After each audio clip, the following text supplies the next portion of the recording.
We are on day 4 with Franklin. We're doing a lot less social pressure now, a lot less spatial pressure, less me forcing touching him, because he has shown a significant improvement in choosing other behaviors that are not biting immediately when he feels uncomfortable. And that was the big reason I was putting so much pressure on him the first couple of days.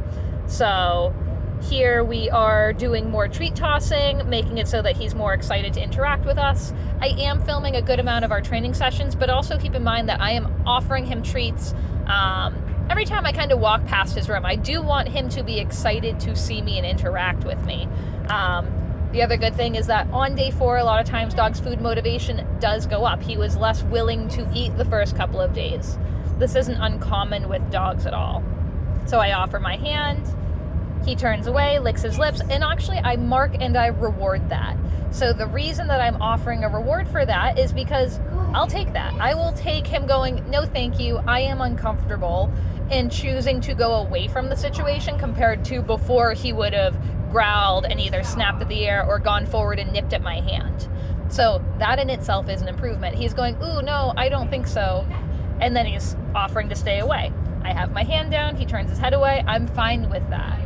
So all I'm looking for is for him to actively make good choices. And at this point, I'm also trying to really increase the positive association with hands, with people interacting with him.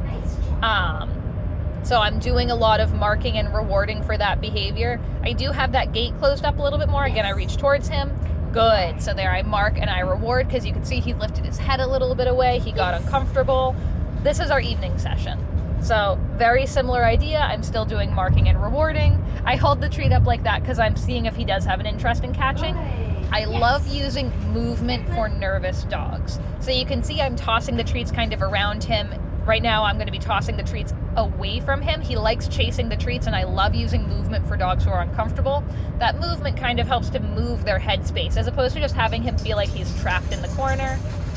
Shaking off is showing that he's kind of shaking off some of that stress. So all of these body signals are a great way to tell what his mental state is.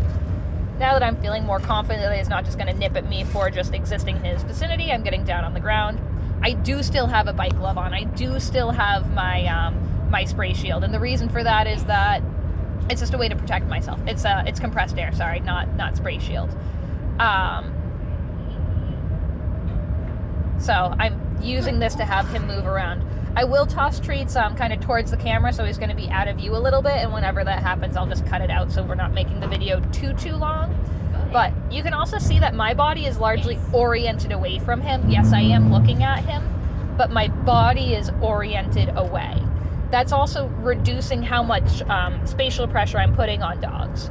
When we're communicating as humans, we tend to be very direct. We tend to be facing each other, making lots of eye contact, standing square. That makes us feel respected and seen. For dogs, that tends to be a lot of extra pressure.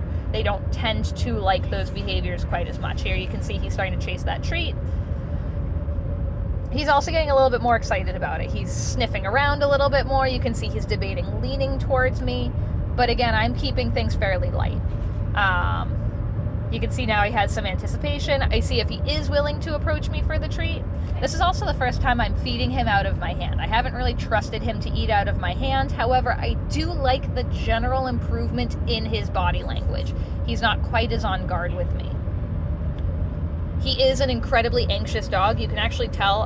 Right now he's dragging that leash around all the time so that I don't have to constantly lean over and touch him when we're taking him out to go potty or anything. But you can even see his leash has a ton of little twists in it. It's because he tends to pace and spin around. That's something that we hope to address with training and getting him used to having some frustration. But now again, I'm marking and rewarding for those good behaviors. I'm not obligating him to stay near me, so him leaving isn't bad. In fact, again, if he feels uncomfortable, I would so much rather he leave. But now he's starting to figure out that I'm offering really good things. So really nice improvement in only 4 days.